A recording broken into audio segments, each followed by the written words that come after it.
Lord, who is the origin of the universe.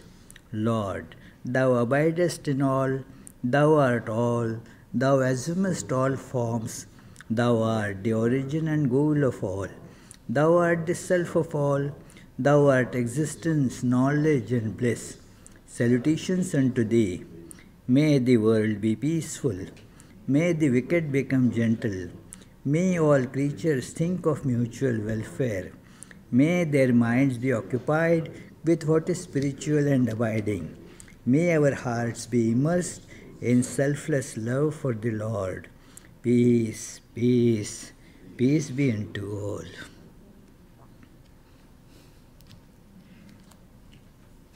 Welcome, dear friends, for this very special service on the occasion of the celebration of the birth anniversary of Swami Vivekananda. From morning onwards, we have been having various programs, beginning with the ritual of worship, music, a nice video show, and now another important part of this celebration coming up, a symposium on the life and teachings of Swami Vivekananda.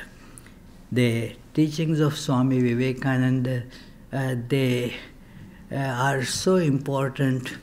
It is especially in this age of strife and division between various religions, the fighting that we see world over, the harmony that Swami Vivekananda's teachings bring is very necessary to be understood and imbibed. And for that, we have three very good students, three young students of Swami Vivekananda who will be speaking on this occasion. One is Rituparna Basu, another is our friend Dylan Igo, and then is Girish. So, Girish Mari. So, they will be presenting the different facets of life and teachings of Swamiji. But we will begin with an opening song written by one of his brother disciples, Swami Abhedananda. Swami Abhedananda was here in United States at the Vedanta Society of New York. He was here for more than 20 years and was a tremendously popular speaker, a fiery speaker really, in the same mold as Swami Vivekananda, but very scholarly. And his collected works are, there about 11 volumes, complete works of Swami Abhedananda. And this song he wrote in Bengali in praise of Swami Vivekananda, and it actually shows the great ideas contained in his life, as expressed in his life. What Swami Vivekananda was, the great light that came through his personality.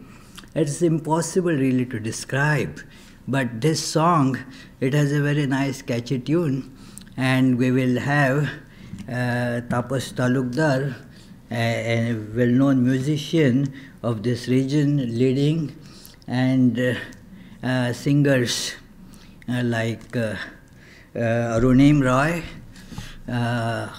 Abhijit Sarkar, and Atreya Chatterjee.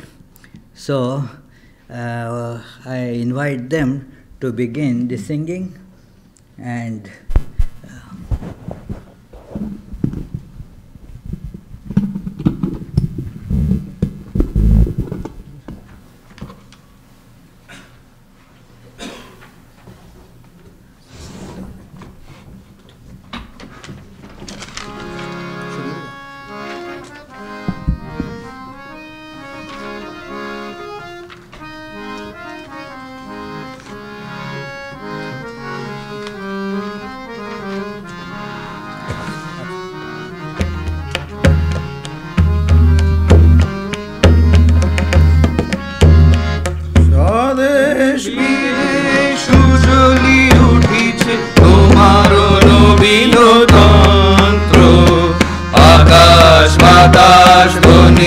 দুলিছে তোমার মোহন মন্ত্র।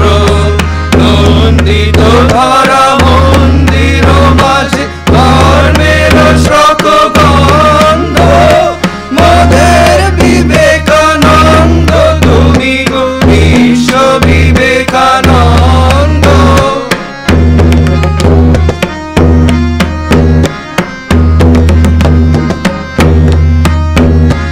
অরুণ কিরণ উজ্জ্বলি উঠিল উদিলে যেদিন বঙ্গে। স্বর্গ করিল সুরভি বৃষ্টি পরশি আশিস সঙ্গে। প্রেমের পুণ্য প্রবাহে সাজিল গৌর নিত্যানন্দ। মোদের বিবেকানন্দ তুমি গো বিশ্ব বিবেকানন্দ।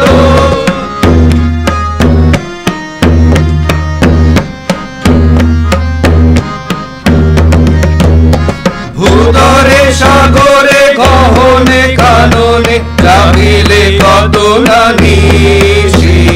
তুষার হিমানি গিরি কন্দর ভ্রমিলে কত না দিশি। অঙ্কুর পুন শঙ্কর জ্ঞান সাক্ষের জগানন্দ। মোদের বিবেকানন্দ তুমি গো বিশ্ব বিবেকানন্দ।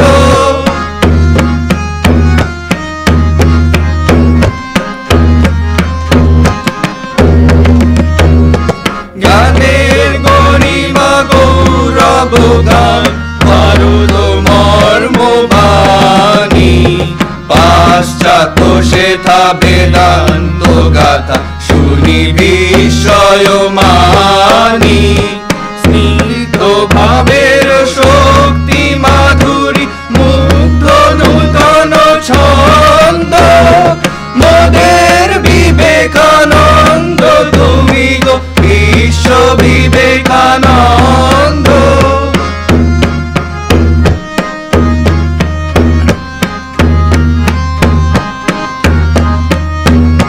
শিকাগো সঙ্গে সঙ্গীত তব শীর্ষে উঠিল ভাসি।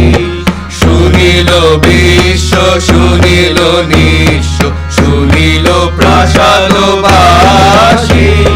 সৃজিল শ্রীমঠ কুঞ্জ কুটির তীর্থ মুখর বৃন্দ। মোদের বিবেকানন্দ তুমি গো বিশ্ব বিবেকানন্দ। মোদের বিবেকানন্দ তুমি গো বিশ্ব বিবেকানন্দ। মোদের বিবেকানন্দ তুমি গো বিশ্ব Vivekananda.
I request the speakers of today's symposium to please come forward and occupy these chairs.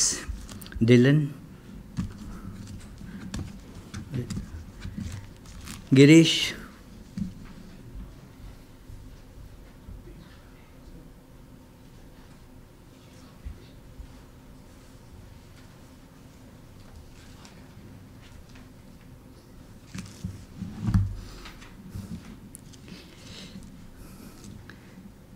I request first Girish Mari to begin his talk. He has been studying Ramakrishna Vivekananda literature and practicing these teachings in his life, and thus certainly he will be a wonderful speaker to tell us about the message of Swami Vivekananda.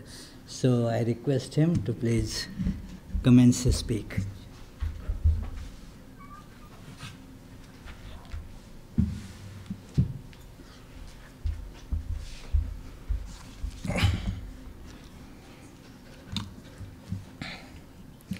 Pranams to Swamiji, assembled devotees and friends. Please allow me to share my thoughts on life of Swami Vivekananda and his message on ideal.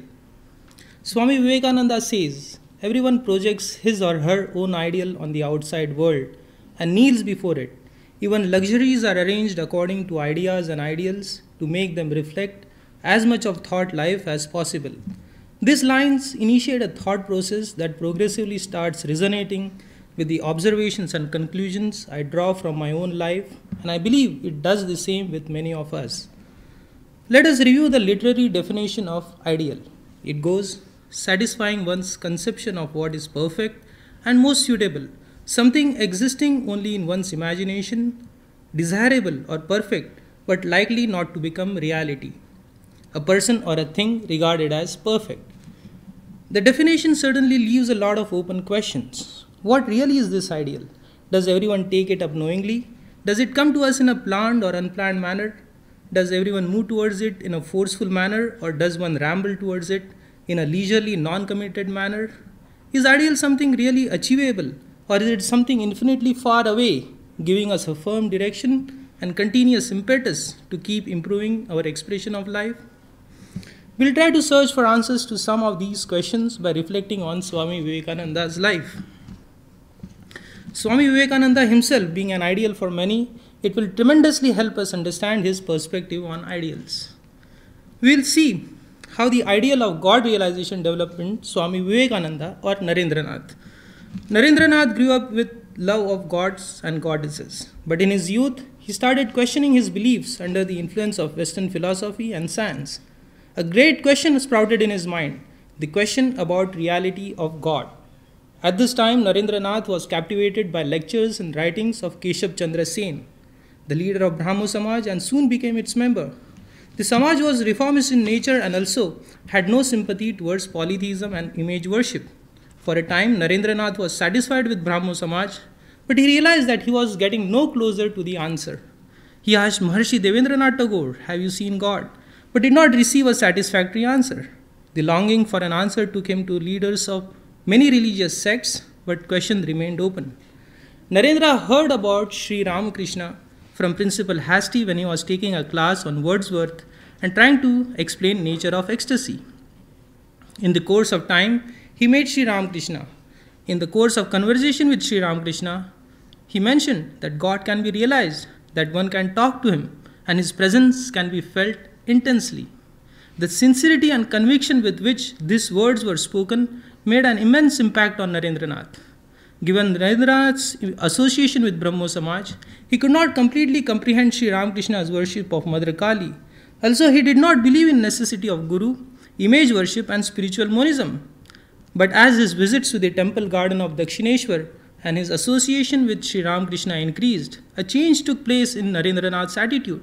The mutual respect and love for each other increased, and Narendranath began to accept Sri Ramakrishna as ideal of spirituality. And eventually he made complete self-surrender to him. Sri Ramakrishna became the source of answers for his searching questions, answers which Swami Vivekananda would not accept until testing them by his own experience and reason. Sri Ramakrishna initiated Narendranath into various paths of spiritual discipline and prepared him to be the head of the group of young monks. As a result of his intense spiritual practices under the guidance of Sri Ramakrishna, Narendranath had a vision of absolute. He lost body consciousness and his mind plunged into the superconscious state, the state of Nirvikalpa Samadhi, the realization of his ultimate ideal. This is a very brief summary of the profound phase of life of Swami Vivekananda. but it will be of immense help to us to get the answers for the questions we set out with. As we grow in thought, new questions arise, decisions are to be made, options need to be selected. Initially, these questions are mostly driven by our worldly desires, choices of education, choices of career, where to live, who to work for. Eventually, these questions mature to emotional level. We look for relationships, friends, partners. We continuously try to fill that void in our life with different things, but the void does not fill. We work towards a material goal. With great efforts, we achieve it, remain satisfied with it for a while, and eventually start looking for something different. The search for pleasure and happiness does not cease. At times we get a glimpse, a taste of some fleeting joy, but it is overshadowed by pain and misery. The reason for this is that we set our ideals in things that are impermanent. They are here one moment and the other moment they disappear. One way or other, we learn our lessons. Our ideal matures till it reaches its highest culmination, the ideal of God realization. As Sri Ramakrishna says, the goal of human life is God realization. Nothing else has the capacity to fill that infinite void. Another point reinforced from studying Swami Vivekananda's life is the necessity of Guru. Considering the Guru knows the path, it saves a lot of effort on our part to move in the correct direction. How to find a Guru is a difficult question, but it is said Guru finds his disciple. But once that association is developed, efforts need to be put in to follow the Guru's instructions and hasten our journey towards reaching the ideal.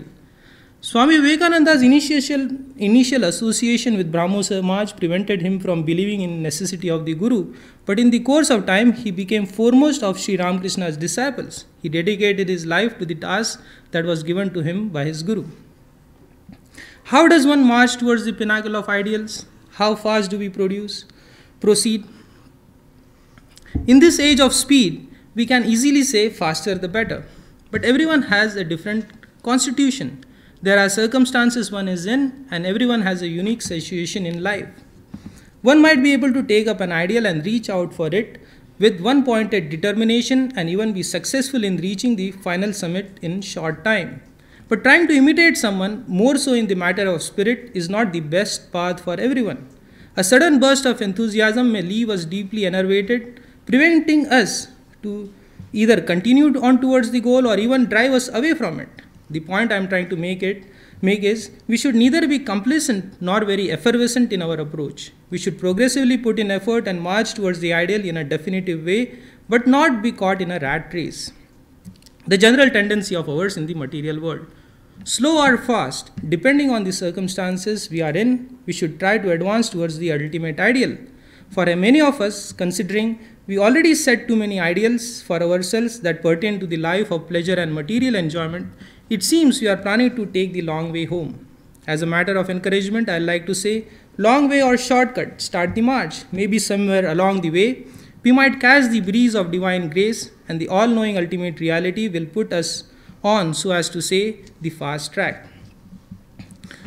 At this point, we'll look at some of the utterances of Swami Vivekananda pertaining to ideal. Swami Vivekananda says, we must have an ideal. Without that ideal, we cannot progress. Without the struggle towards the infinite, there can be no ideal. The cause of all the miseries we have in the world is that men foolishly think pleasure to be the ideal to strive for. The goal of mankind is knowledge. Pleasure is not the goal of man, but knowledge. Pleasure and happiness come to an end.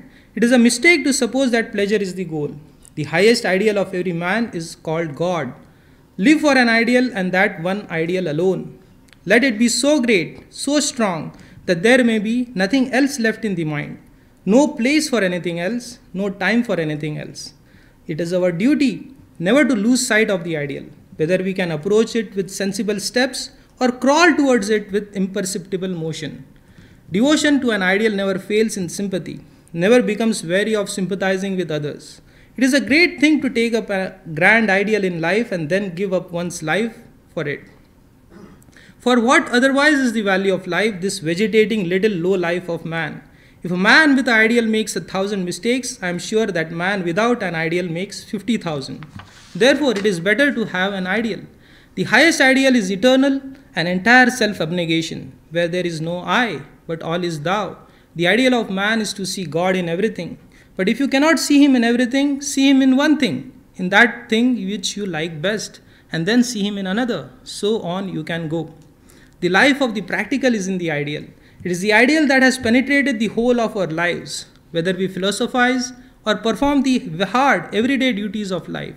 The rays of the ideal, reflected and refracted in various straight or tortuous lines, are pouring in through every aperture and wind hole, and consciously or unconsciously, every function has to be performed in its light. Every object has to be seen transformed, heightened, or deformed by it.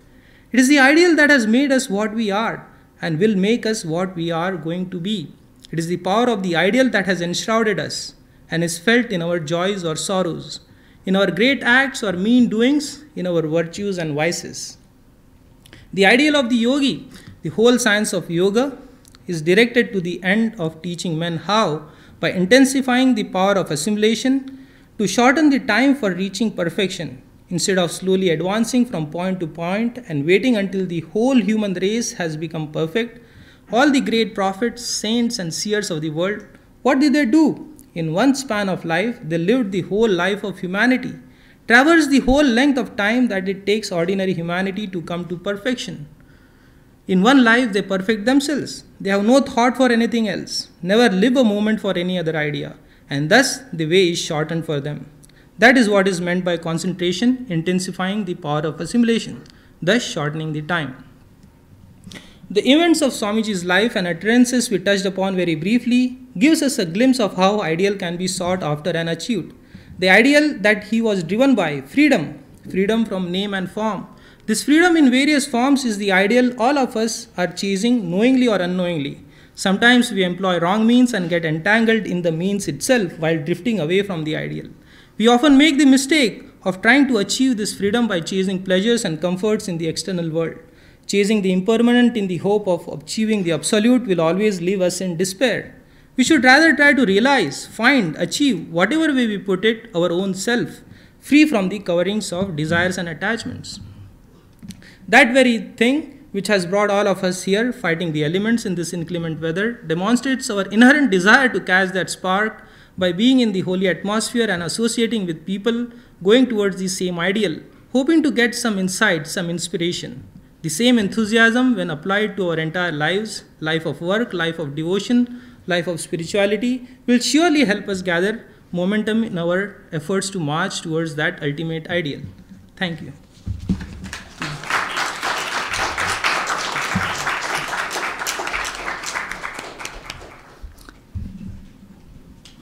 Thank you, Girish. That was a very nice, very powerfully delivered message about ideal. That is one of the very important themes in the message of Swami Vivekananda, that ideal.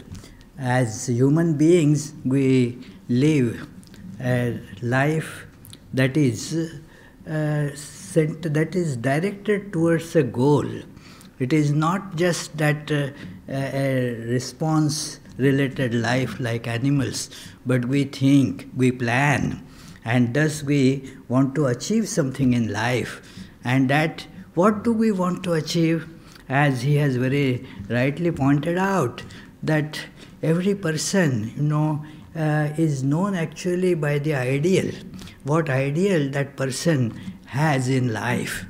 And it is worthwhile to invest a lot of thought and mental energy, to determine what ideal we should have in life, so that we will not have to change our ideal every now and then, as he was mentioning, that many people just out of an instinct choose more pleasure and more money, because money, we have a foolish idea that more money will bring more pleasure. That doesn't actually happen. It has no basis. I have seen so many very rich people terribly miserable. So let us not correlate these two things. But somehow in human mind, this thought comes in that more money then more happiness, which is far from truth. Even if you keep your eyes open, you can see that easily. Anyways, so we instinctively we go to some wrong ideals, and then on the way we have to keep on shifting our path, wasting lot of energy. And therefore, it is worthwhile to think, what should be my ideal? And ideal, the very word suggests, has to be the highest. Otherwise, it is not ideal. If something is higher than that, then that higher should get called ideal. So, ideal has to be the highest. And Swami Vivekananda gives one warning that it has to be a practical ideal. It should not be just a theoretical one, but a practical one. And while telling this, he tells, remember, practical doesn't mean we should pull the ideal down to our level. No, that is not the way of practicality. But practicality in terms of ideal is to elevate our life to the level of the ideal. So that is what Swami Vivekananda teaches. Another point I loved the way he told, that we should not be complacent, but we should not be joining a rat race. And that brings us to an important point, that thus our ideal can be God realization, that he was mentioning again and again, because that is the one thing in which we do not have any competition. For all other objectives or ideals, we have to, enter into competition with many people. But my getting God does not obstruct anybody else's getting God. That is not the case. If I am going to get a job, then maybe I will be depriving somebody else of getting that same job. It is therefore, if we do not want to enter the rat race and just yet want to give full scope to our efforts, we can have that kind of ideal, wherein that ideal will be available to all. Thank you again, Girish. Next speaker is Rituparna Bosu. We have been, discussing about her speech, and she is a very good student. So I am sure she will tell us a lot about practical Vedanta. Vedanta that Swami Vivekananda brings to us is not something that is just intellectual or academic, but something that has great practical importance for us. Dear Ritu.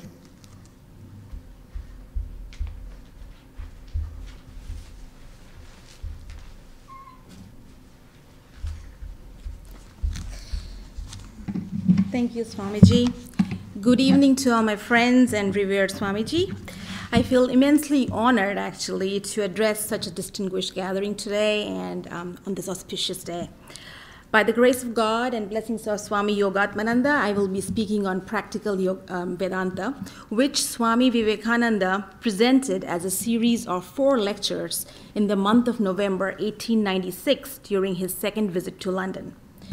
Now, even in today's day and world, after more than even 100+ years, it's still so relevant. It is going to be hard to provide a detailed insight of all the 4 lectures in such a stipulated time. Swamiji said 15 to 20 minutes. I'll try my best. But I will try to attempt to present some of his thoughts today. But before I attempt, I have a spoiler for you. I will not be talking anything today that you have not heard of or not, seen of or not read of.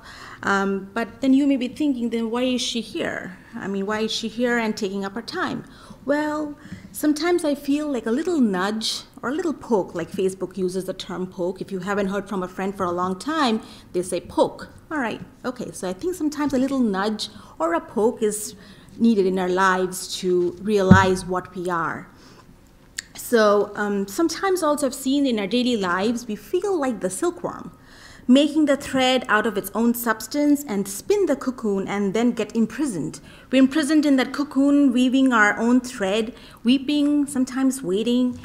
But nobody wants to stay imprisoned forever. All we want is to be the beautiful butterfly and come out free. So And at times we find that thousands of undesired impulses rush into the brain. Thousands of thoughts rush into the mind and disturb us when we actually want to be calm. And we want to focus, but we can't focus. So I'm going to try to, give that extra nudge today, and hopefully that this lecture will bring us back to this realization, and I hope that that will be meaningful. Now, what I wanted to do is just to give a little background of practical Vedanta, how it emerged. So Vedanta was accessible only to the people who had sufficient knowledge of Sanskrit. And Sanskrit, because the Upanishads and the later textbooks on Vedanta were all couched in that archaic language. And Sanskrit education was accessible to mainly those from the upper class of the caste system who formed just a minuscule percentage. As a result, two things happened. Firstly, religion became more and more remote, out of reach as far as to the common man was concerned. So if anybody was interested in religion, he had to take to monasticism. And for the married man or the common man, this just became like vague rituals, and he was debarred from the hardcore religion. Secondly, what happened was the nation became mired in a confusion of interests. Activity itself was considered as an obstacle to the higher aspirations of life. People who engaged in activity in the world did so with some guilt and not really wholeheartedly, but always feeling that they were compromising to the highest ideals of religion. So the incentive for active work actually disappeared from the Indian society. So then comes Swami Vivekananda. He found this gold mine of Vedanta, and he said, okay, I'm going to translate that into local vernaculars. I'm going to translate that into foreign languages. Thus, Vedanta was brought down from the ivory towers of the elite into the homes, the classrooms, the factories, the shops of actually the common man. So we talked about practical Vedanta, how it emerged. And then let's see what the word practical means. Practical means something that you can practice. Now, when you think of the word practical, you do think of another word that comes into mind, and that is theory. He said that theory is very good indeed, but the question is, how do we carry it into practice? If a theory is absolutely impractical, it has no value. It can then be referred to as intellectual gymnastics or lingual warfare. Now, to carry a theory into practice, one needs to provide the proper reasoning so that it can become practical. So what I understand from this is that first you have to hear about them. You have to be exposed to it. Whether it's a YouTube or a TED Talk or seminars, or you reach out to your guru or teacher or go to retreats, whatever it may be. First listen, hear about it. Then we have to think about them.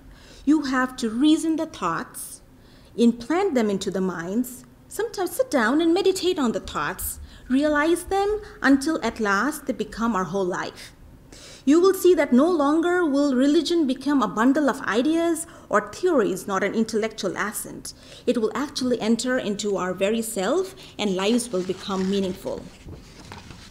In the words of Swami Vivekananda, I love this quote. He says that no theories ever made man higher. No amount of books can help us become purer. The only power is in realization, and that lies within ourselves and comes from thinking. So let men think.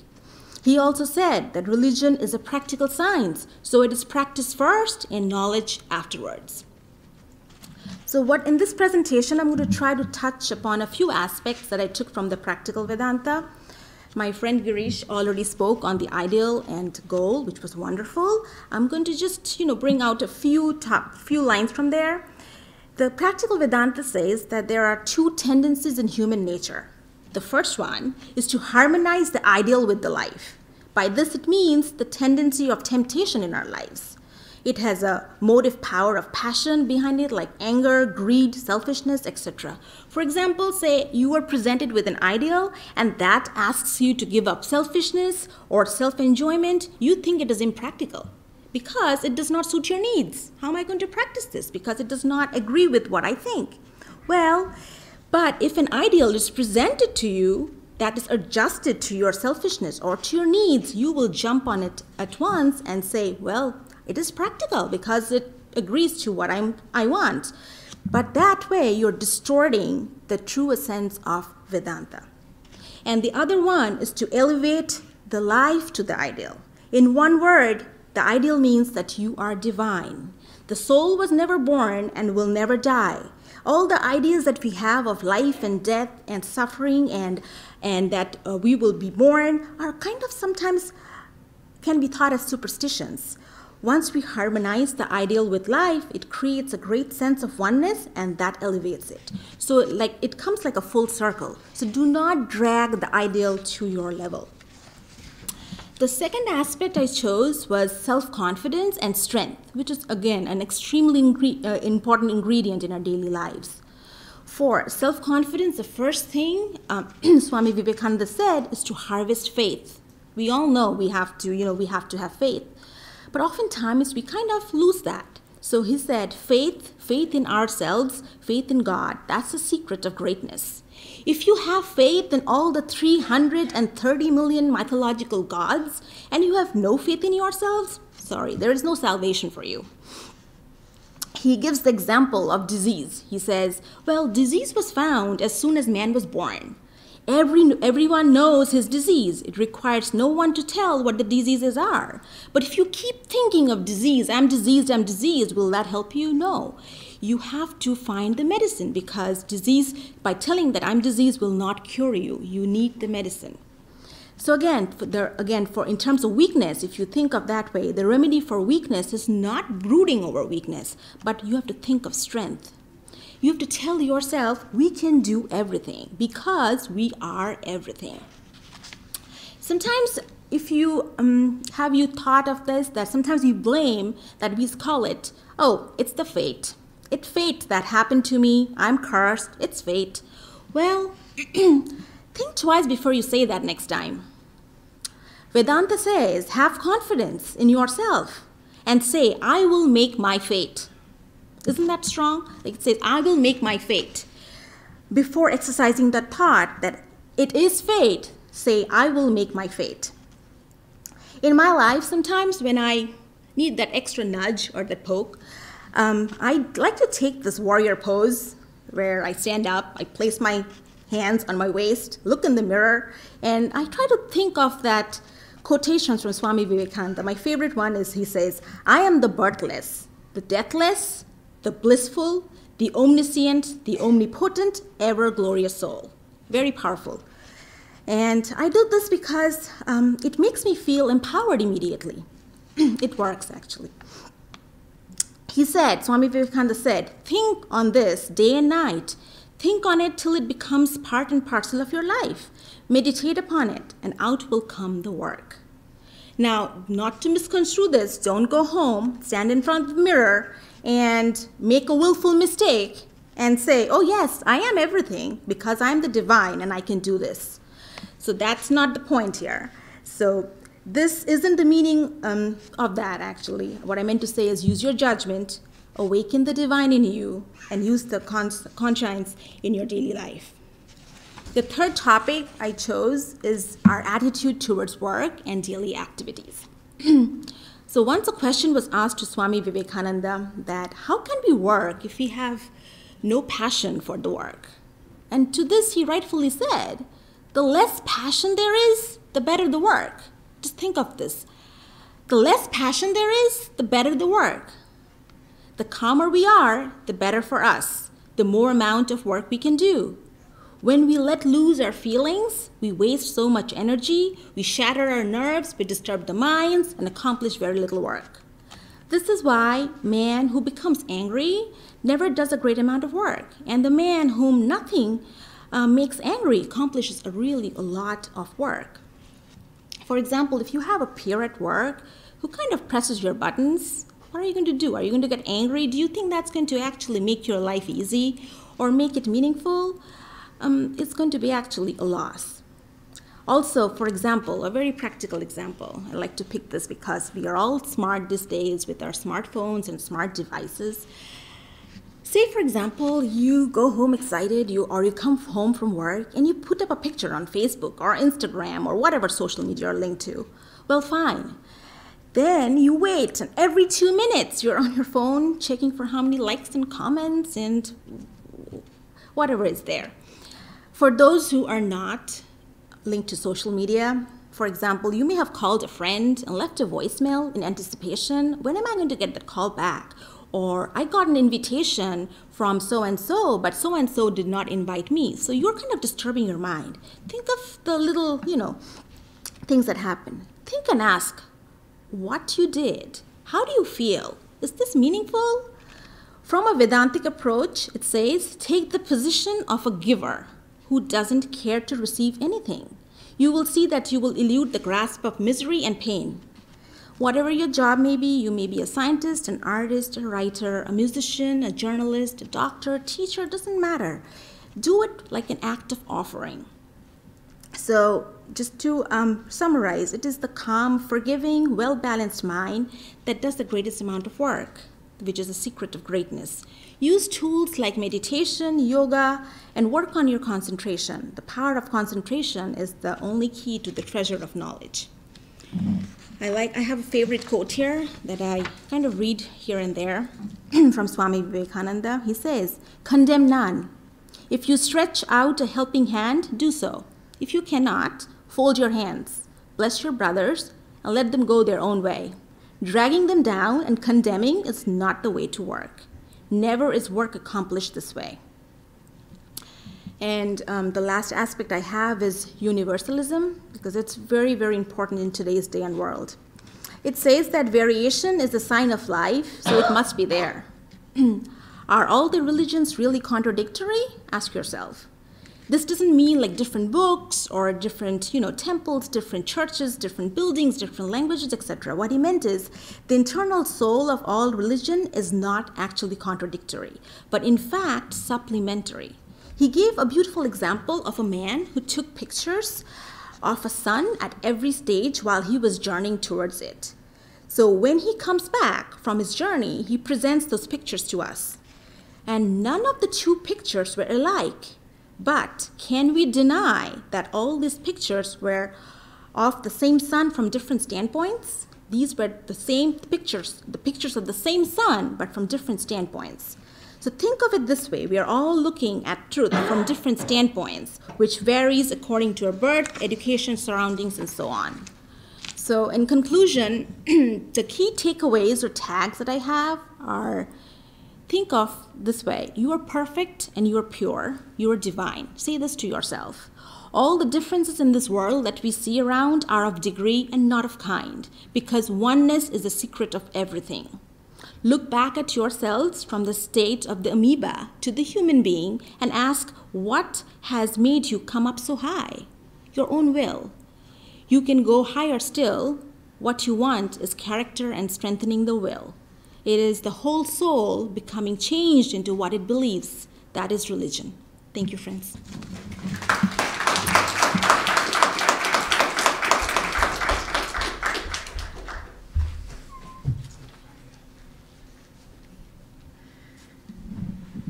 Wow, that was a very powerful lecture, befitting Swami Vivekananda, the great powerful man.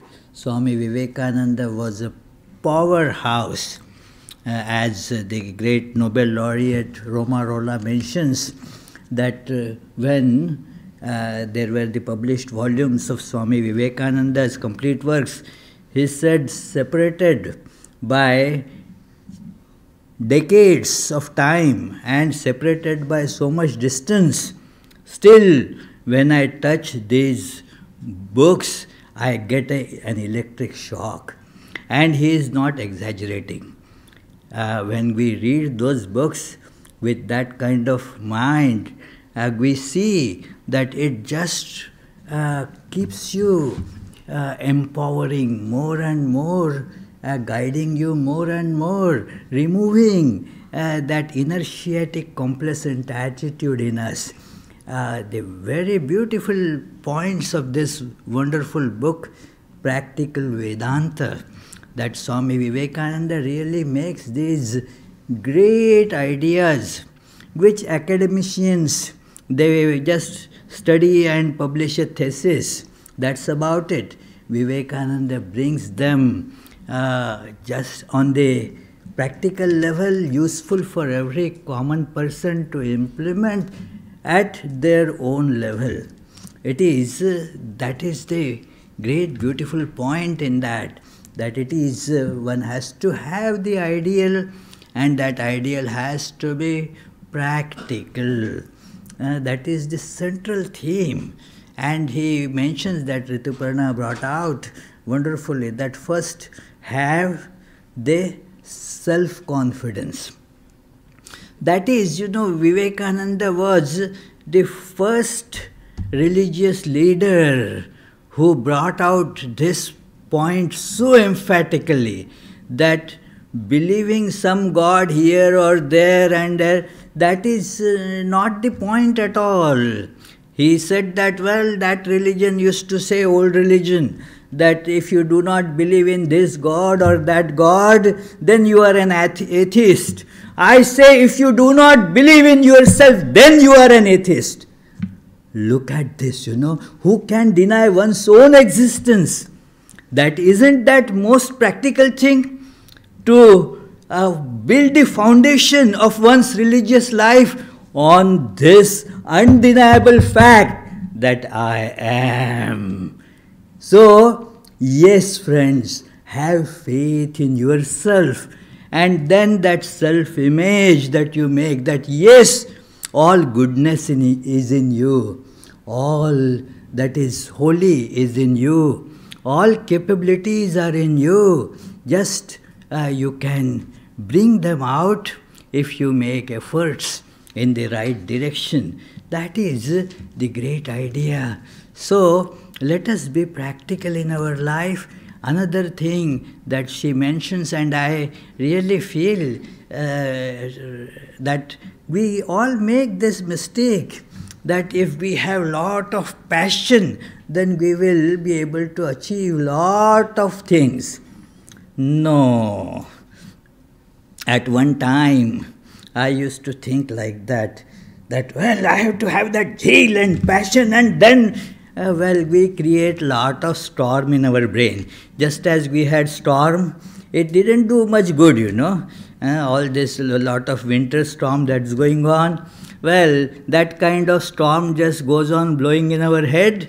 It doesn't accomplish any good. It is the calm, focused person that accomplishes a lot. I used to think, long back, when I used to see people doing calmly some work, and I thought that, well, they will not be able to do much at all. Look at me, how I am running here, there, but that was a big mistake. When I calm down myself, I can do much more, rather than otherwise it is just effervescence. There is no substance there at all. So this is an important statement that Swamiji says. And then yes, our ideal should have this ring, that it should not be running or chasing an impractical dream. It is, many times we think of something completely impractical and thus get frustrated. For example, just see my young friend Harrison sitting here, and if he decides, my goal is to catch horizon, how long will you have to keep on running to catch horizon? In a while will you catch it? Probably not. It is because such a thing doesn't exist, It is a visual illusion that is called horizon. There is no such a thing as a horizon. So you will just keep on running. Whereas Vedanta keeps in front of you something that is real, that is tangible, that you can never deny. And that is yourself. try to find out who am I. And then you will see that layers after layer of this illusion is pushed away, and then you see that you are freedom itself. You are bliss itself. Anyway, friends, so thank you, Ritu, again for this beautiful exposition, and the third and the last speaker of this symposium, last not the least. It is, we have been discussing Dylan Igo, and he had studied Vivekananda. He had spoken from this platform in this symposium about 7 years ago. He will tell about it. And then in between, in 7 years, he has learned a lot more. So he will speak about Karma Yoga. What Ritu said was more about the yoga of knowledge, practical Vedanta.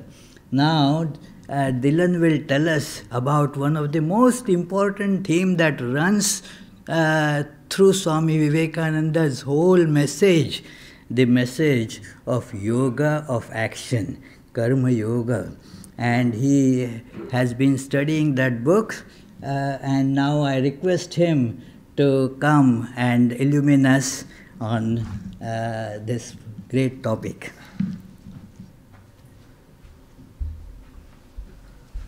So I was sitting there kind of crossing my fingers that I wouldn't be the last one, because I knew there would be two phenomenal lectures before me. So alas, I am third, so hopefully I can do the other two speakers justice. Thank you, Swami Ji.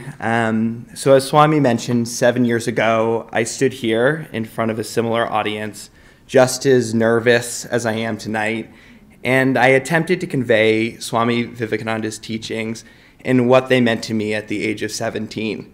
I'm now 24, and to quote our newest poet laureate, Bob Dylan, but I was so much older then, I'm younger than that now. So when Swami Yogatmananda asked me several weeks ago to speak and attempt to understand Swami Vivekananda again, the same nerves and anxieties that flooded me 7 years ago returned. So for the past few weeks, I've been picking apart Karma Yoga, an approximately 130-page book filled with more lines of wisdom and complexity than I'll be able to understand in a lifetime. Importantly, what struck me most while I read was Swamiji's first chapter titled Karma and its Effect on Character. As you can imagine, my own frustration, as after I completed 8 chapters, I settled on dissecting the first one. So, for the next 15 minutes, I will hope you will allow me the opportunity to convey to you my own understanding of what I've read and the lessons I have taken away from my reading. In understanding Karma Yoga, it is essential that we grasp what Swami Vivekananda means by karma and how it in turn can become yoga, or the practice that leads us to divine realization. Indeed, it is through an understanding of karma as both an internal and an external force that helps us better process our own spiritual practice and can help us understand the powerful interplay that exists between all of us as we attempt to realize God. So first, allow me to dissect the word karma. So karma is a word most people in this room are familiar with, and it's often popularly understood as our actions, their nature, and the effects on our lives. To Swami Vivekananda, in the context of Karma Yoga, we should think of the word karma simply meaning work, action, or to do. So karma is to Swami Vivekananda, and I quote, all our feelings and actions, our tears and our smiles, our joys and our griefs, our weeping and our laughter, our curses and our blessings, our praises and our blames, every one of these we may find, if we calmly study our own selves, to have been brought about from within ourselves by many blows. The result is what we are. All of these blows taken together are called karma, work, action, or our character. Importantly, you may be wondering, as I have been, how karma, meaning work or action, can include our internal emotions. And what does Swami Vivekananda mean by many blows? To understand better this idea of karma and its blows, Swamiji outlines the story of Sir Isaac Newton. Now, most of us believe that Newton discovered gravity simply by feeling the thud of an apple on the top of his head. Importantly, Swami suggests that the idea of gravity was already waiting inside of Newton, and the external world, the apple in the tree, were just a suggestion that set him about to study his own mind. Thus, everything we do, everything we experience, whether it be internal or external, is karma, and it leaves a mark on us through many blows. Last year, while I was working in India, unknown to me at the time, I had the opportunity to see and experience how karma can become karma yoga, and in turn, how it can help us all better strive towards enlightenment. So for the past year, I was living in Ahmedabad, India, serving as a Clinton Fellow. So for my fellowship, I was placed at a local NGO called the St. Xavier's Human Development Research Center. So the NGO worked primarily in human rights in the context of caste. And at St. Xavier's, my boss and mentor was a man by the name of Father James Dobby.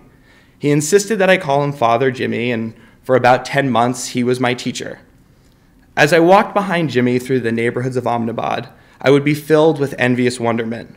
With each intentional step, there was a known face poking out of a window, a shouted, "Hello, Jimmy, bye," from 3 young kite flyers trampling on the roofs overhead, and a comfortable nod from a woman wrapped in a sari and 2 children pulling apart laundry. In this world, 7,000 miles from our own, Jimmy was not only known, but he was welcome. Walking behind Jimmy, I was observing a man truly devoted to the cause of social justice. I would watch as Jimmy listened carefully to the stories of Neelam or Parul, local Valmiki women, intensely taking note of each and every word they said to him. He would then spend days in the office attempting to navigate the bureaucracy of Gujarat, fighting to help these women receive the government funds they were entitled to. I would listen outside of his office as he spent hours calling the municipal corporation to make sure the toilets were properly installed that had been promised to the Valmiki community. Indeed, I watched Father Jimmy as he spent his time fighting in small ways for a community he believed in serving. His devotion to those who had been dealt a more challenging hand was inspiring. Indeed, Jimmy's actions motivated me to do better, to work harder, to listen more carefully, and invest more deeply in those around me. Through his karma, I was stirred inside. I was struck, just as Newton had been, to look inside myself, to examine my own mind, and in turn, put out more good into the world, and ultimately found great joy. Through the process of walking behind Father Jimmy in the tangled alleys of Ahmedabad, I learned that karma yoga does not have to be a purely individual process. Indeed, karma yoga can and should involve all of us. I needed Jimmy to strike me on the head. His actions motivated me and helped me act better, serve others more fully, and in turn, find a joy that has fueled my search for greater meaning. We all need to realize that our lives, our karma, can leave great impressions on others around us, whether we intend to or not. And this is where the real opportunity of Swami Vivekananda's idea of karma yoga presents itself. Indeed, the more we act with intention, guided by goodness, the stronger and more fulfilling and powerful our own practice becomes. So last Tuesday, Swami Yogatmananda spoke about the need to search for the divine with great enthusiasm, and how often in the routine and monotony and the stress of daily life, we lose some of this energy. Indeed, the path to realizing God is undoubtedly a long one. It is my understanding that all of our actions, our karma yoga, have the ability to lift up not only ourselves, but importantly, to energize others, to inspire both internally and externally, so that our brothers and sisters can be stirred to action as well. Indeed, I only need to look as far as my 89-year-old grandmother, who at every day drives at 5 a.m. to meditation here at Vedanta, and the inspiration that gives me to realize how powerful and striking other people's karma can have on your own path to God. So as we all move forward, I charge you with this simple idea. We are all Dylan and Jimmy, and we are all Apples and Newton. We are all doers who have the choice of what we put out into this world, and the more we do good, the greater the chance we are to knock someone on the head, like Jimmy and the apple. And in turn, we are all like Dylan and Newton. And I know, I strike you as quite the Newton figure, I know. We are all walking behind others in Ahmedabad and sitting under trees and have a choice of how to process the world around us, what to search for within us, and in turn, how this informs our karma yoga. The more we move with intention, with an eye towards reaching enlightenment, we not only help ourselves, but others around us. Never think your practice exists within a vacuum. Karma yoga is the study of how karma molds one's character, and we should be energized knowing that through our own practice, we have the potential to enhance the practice and lives of those around us. We can never be absolutely sure what is good for others, but by focusing simply on living a life of kindness and devotion, we can all be apples falling on each other's heads, helping each other realize the divine that exists within us and the joy that it brings about through the practice of karma yoga. Thank you.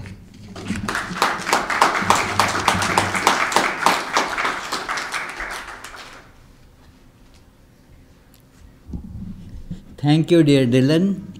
His words were, striking all of us like Jimmy was striking him, So it is, they work in a very nice, subtle way, that it comes, we may just hear now and then forget about it. But no, when those words are spoken with sincerity, if there is a great wealth of meaning behind them, then they will get into our ears, through that into our hearts, and they will, like seeds, now if you throw a seed, since it is this winter, nothing will happen, and you may think that the seed is lost, but no, let the spring come, and you will see that sprouting, it will come out as a big tree. So similarly, a seed that enters us like this, a thought, let the opportune time come, and then we will remember these wonderful words about karma yoga, how the work can transform us, how it can be really a force. We think of work only, the effect that happens outside, but the work is actually molding us, making us better. It is a practical training that we are receiving when we serve others without any selfish motive. Then we see that it is we who get more benefit out of it. I would just comment on one sentence he said, that, the path to God is, I think, too long for far, far away, very long. But long and short of it is that it is long as well as short. It is, depends, I'll just give you an example. How far is this microphone from me? Maybe a few inches. But it can be very long if my face is in the other direction. Then it is 25,000 miles, the circumference of the earth. So, it is, God is very near to us, right within us. The closest thing to us is God, if we look in the right direction. But if we are looking in the wrong direction, God is infinitely far away. So it is the question of where we look. So all the three lectures were very educative, very interesting, delivered with excellent that language, example and emphasis, bringing out the message of that great teacher of mankind, Swami Vivekananda. And I just would exhort you all to read Vivekananda. The readings of Swami Vivekananda are sure to make us better persons. A man of tremendous learning and still tremendous compassion for every person. Wherever that person is, Swami Vivekananda has the ability to elevate that person from every level. It's like a staircase, that runs from the basement up to the, say, 10th floor. On whatever floor you may be, you can use that very staircase.